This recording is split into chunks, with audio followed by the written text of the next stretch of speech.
തട്ടിപ്പ് രാജുവിനെയും തിരുട്ട് കുടുംബത്തെയും പോലീസ് പൊക്കി. തിരുവല്ല ആസ്ഥാനമായി പ്രവർത്തിക്കുന്ന നെടുമ്പറമ്പിൽ ചിറ്റ്സ് ആൻഡ് ഫിനാൻസ് ഉടമ എൻ.എം. രാജുവും കുടുംബവും അറസ്റ്റിലായി. നിക്ഷേപകരുടെ നിരന്തര പരാതിയെ തുടർന്ന് ഗത്യന്തരമില്ലാതെ ഇന്ന് രാവിലെ 9 മണിയോടെയാണ് എൻ.എം. രാജുവിന്റെ വീട്ടിലെത്തി രാജുവിനെയും ഭാര്യ ഗ്രേസിയെയും മക്കളായ അലൻ ജോർജ്, ആൻസൺ ജോർജ് എന്നിവരെയും തിരുവല്ല പോലീസ് അറസ്റ്റ് ചെയ്തത്. കാലാവധി പൂർത്തിയായ നിക്ഷേപങ്ങൾ തിരികെ നൽകുന്നില്ല എന്ന പരാതികളിലാണ് അറസ്റ്റ് വിവരമറിഞ്ഞ് നിരവധി നിക്ഷേപകരാണ് തിരുവല്ല പോലീസ് സ്റ്റേഷനിലേക്ക് എത്തിക്കൊണ്ടിരിക്കുന്നത്. സ്ഥിര നിക്ഷേപം ഇട്ടവരാണ് പരാതിക്കാരിൽ ഏറെയും. തിരുവല്ല താലൂക്ക് ആശുപത്രിയിൽ നടത്തിയ വൈദ്യപരിശോധനയ്ക്ക് ശേഷം പ്രതികളെ തിരുവല്ല പോലീസ് സ്റ്റേഷനിൽ രാവിലെ എത്തിച്ചു. തിരുവനന്തപുരത്തടക്കം വിവിധ ജില്ലകളിലെ നിരവധി പോലീസ് സ്റ്റേഷനുകളിൽ പ്രതികൾക്കെതിരെ നിക്ഷേപകരുടെ പരാതികൾ നിലനിൽക്കുന്നുണ്ട്. പ്രതികളെ വൈകിട്ടോടെ കോടതിയിൽ ഹാജരാക്കും. പോലീസിൽ കേസ് കൊടുത്താൽ ആരുടെയും പണം തിരികെ നൽകില്ല, കേസ് കഴിഞ്ഞ ശേഷം മാത്രമേ പണം തിരികെ നൽകുകയുള്ളൂ എന്ന് തീവട്ടി രാജു ഭീഷണിപ്പെടുത്തിയിരുന്നതിനാൽ 90% ആളുകളും ഇതുവരെ കേസ് കൊടുത്തിട്ടില്ല. രാജുവും കുടുംബവും അറസ്റ്റിലായതോടെ ഇനി കേസുകളുടെ പെരുമഴയായിരിക്കും. 5000-ലധികം നിക്ഷേപകരിൽ നിന്ന് 2000 കോടിയോളം രൂപ തട്ടിയെടുത്തുവെന്നാണ് പ്രാഥമിക നിഗമനം. പല രാഷ്ട്രീയ നേതാക്കളുടെയും 100 കണക്കിന് കോടി കള്ളപ്പണം രാജുവിന്റെ പക്കലുണ്ടായിരുന്നു എന്നും വിവരമുണ്ട്. ഒരു പെന്തക്കോസ്തുകാരനായതിനാൽ വലിപ്പിക്കുവാൻ സാധ്യത കുറവാണെന്ന് കരുതിയാണ് പലരും രാജുവിന് പണം കൊടുത്തത്.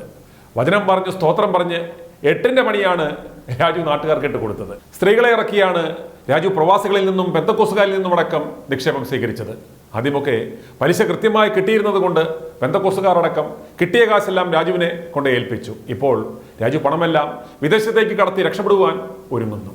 വാ തുറന്നാൽ ദൈവവചനം മാത്രം പറഞ്ഞുകൊണ്ടിരുന്ന പാസ്റ്റർമാരും പെന്തക്കോസ്തുകാരും അന്നന്നത്തെ കാര്യം നടന്നാൽ അത് മതി, വയലിലെ പക്ഷികളെ നോക്കുവിൻ, വഴിയെ പോകുന്ന പട്ടികളെ നോക്കുവിൻ, അവ വിതയ്ക്കുന്നില്ല, കൊയ്യുന്നില്ല, കളപ്പുരയിൽ സൂക്ഷിക്കുന്നില്ല, ഫ്രിഡ്ജിൽ കയറ്റി വെക്കുന്നില്ല എന്നൊക്കെ പറഞ്ഞിട്ട് കിട്ടിയ പണമെല്ലാം എൻ.എം. രാജുവിന്റെ ബ്ലേഡ് ബാങ്കിൽ കൊണ്ടിട്ടു.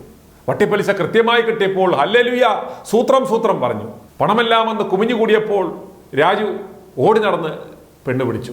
ഇപ്പോൾ 8 നിലയിൽ പൊട്ടിയപ്പോൾ അതുവരെ ഹല്ലേലൂയ വിളിച്ച വായിൽ നിന്നും മുട്ടൻ തെറുകൾ ഉയർന്നു. ആ മോൻ ഞങ്ങളെ പറ്റിച്ചെന്ന്.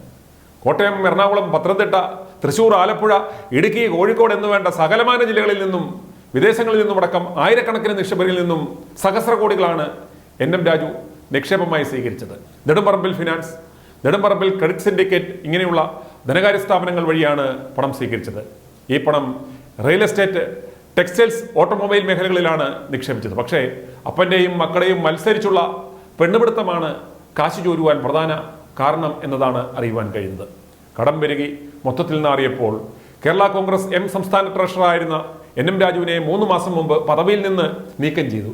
അതുവരെ രാജു ചായൻ എന്ന് പറഞ്ഞാൽ 100 നാവായിരുന്നു കേരള കോൺഗ്രസ്സുകാർക്ക്. കേരള കോൺഗ്രസ് നേതാവ് കെ.എം. മാണിയുടെ ബിനാമിയായിട്ടാണ് അദ്ദേഹം അറിയപ്പെട്ടിരുന്നത്. രാജുവിനെതിരെ 100 കണക്കിന് പരാതികൾ വന്നുവെങ്കിലും രാഷ്ട്രീയ സമ്മർദ്ദത്തെ തുടർന്ന് പോലീസ് നടപടി വൈകിക്കുകയായിരുന്നു. കള്ളൻ രാജുവിന്റെ എച്ചില് നക്കി തിന്ന പോലീസ് പരാതിക്കാർക്കെതിരെ കേസെടുത്ത് തിന്ന എച്ചിലിന്റെ നന്ദി പ്രകാശിപ്പിച്ചു. ഇപ്പോൾ യാതൊരു ഗത്യന്തരവുമില്ലാതെയാണ് കേസെടുത്തിരിക്കുന്നത്. മാധ്യമങ്ങൾ പോലും ഇയാൾക്കെതിരെ ഒരൊറ്റ വാർത്ത കൊടുക്കില്ലായിരുന്നു. i2 ന്യൂസാണ് ഈ കള്ളന്റെ തട്ടിപ്പുകൾ പരമ്പരകളായി പുറത്തു കൊണ്ടുവന്നുകൊണ്ടിരുന്നത്. ഇപ്പോൾ അറസ്റ്റുണ്ടായപ്പോൾ പലരും വാർത്തകൾ കൊടുത്തു തുടങ്ങി. കഴിഞ്ഞ ഏതാനും മാസങ്ങളായി 100 കണക്കിന് നിക്ഷേപകർ പണം തിരികെ ആവശ്യപ്പെട്ട് വിവിധ ബ്രാഞ്ചുകളിലും വീട്ടിലും വന്ന് ബഹളം കൂട്ടുന്നുണ്ട്. കഴിഞ്ഞ വർഷം തന്നെ സ്ഥാപനത്തിന്റെ സാമ്പത്തിക സ്ഥിതി സംബന്ധിച്ച് സംസ്ഥാന രഹസ്യാന്വേഷണ ബ്യൂറോ റിപ്പോർട്ട് നൽകിയിരുന്നു. നിരവധി പേർ രാജുവിന്റെ വീട്ടിൽ കയറി അണപ്പൽ അടിച്ചു പൊട്ടിച്ചിരുന്നു. നാണക്കേട് കൊണ്ടാണ് രാജു ഇത് പുറത്തു പറയാതിരുന്നത്. കോട്ടയം, തിരുവല്ല എന്നിവിടങ്ങളിൽ ഉടമയെ പറ്റിച്ച് കരിക്കിനത്ത് സിൽസ് എന്ന സ്ഥാപനം വാങ്ങി NCS വസ്ത്രം എന്ന പേരിൽ തുണിക്കടകൾ ഇദ്ദേഹം തുടങ്ങിയിരുന്നു. ഇത് വാങ്ങിയ വകയിൽ കരിക്കിനത്ത് ഉടമയ്ക്ക് ഇപ്പോഴും കോടികൾ നൽകുവാനുണ്ട്. വസ്ത്രം സപ്ലൈ ചെയ്ത മില്ലുടമകൾക്കും കോടികൾ കൊടുക്കാനുണ്ട്. കോട്ടയത്ത് തുണിക്കടയിട്ടിരുന്ന കെട്ടിടത്തിന്റെ വാടക നൽകാതെ വന്നതും വിവാദത്തിന് കാരണമായി. ഓർത്തഡോക്സ് സഭയുടെ ഉടമസ്ഥതയിലുള്ള കെട്ടിടത്തിൽ വാടക നൽകാതെ ഇരിക്കുവാൻ കഴിയില്ലെന്ന് വിശ്വാസികളടക്കം അറിയിക്കുകയും കടയ്ക്ക് മുന്നിൽ അവർ സമരം നടത്തുകയും ചെയ്തിരുന്നു. അടുത്ത കാലത്ത് NCS ക്രെഡിറ്റ് സിൻഡിക്കേറ്റ് പുതിയ പേരുകളിലും പ്രത്യക്ഷപ്പെട്ട് പിടിച്ചു നിൽക്കുവാൻ ഒരു ശ്രമം നടത്തിയിരുന്നു. ടാറ്റ, കിയ കാറുകളുടെ ഷോറൂമുകളും NCSന്റെ പേരിൽ ഉണ്ടായിരുന്നുവെങ്കിലും ഇവയെല്ലാം നിലവിൽ പ്രവർത്തനരഹിതമാണ്. തിരുവല്ല, പത്തനംതിട്ട, റാന്നി മേഖലകളിലുള്ള അച്ചായന്മാരാണ് ഏത് പറ്റിപ്പുകൾക്കും ഇരയാകുന്നത് എന്നതാണ് എടുത്തു പറയേണ്ടുന്ന കാര്യം. ആർത്തി കൊണ്ടാണോ അതോ അജ്ഞത കൊണ്ടാണോ എന്ന് അറിയില്ല. i2i News, an eye for truth. i2i News subscribe ചെയ്തിട്ടില്ലാത്തവർ ഇപ്പോൾ തന്നെ സബ്സ്ക്രൈബ് ചെയ്യുക. നോട്ടിഫിക്കേഷൻ ലഭിക്കുവാൻ ബെൽ ബട്ടണും അമർത്തുക.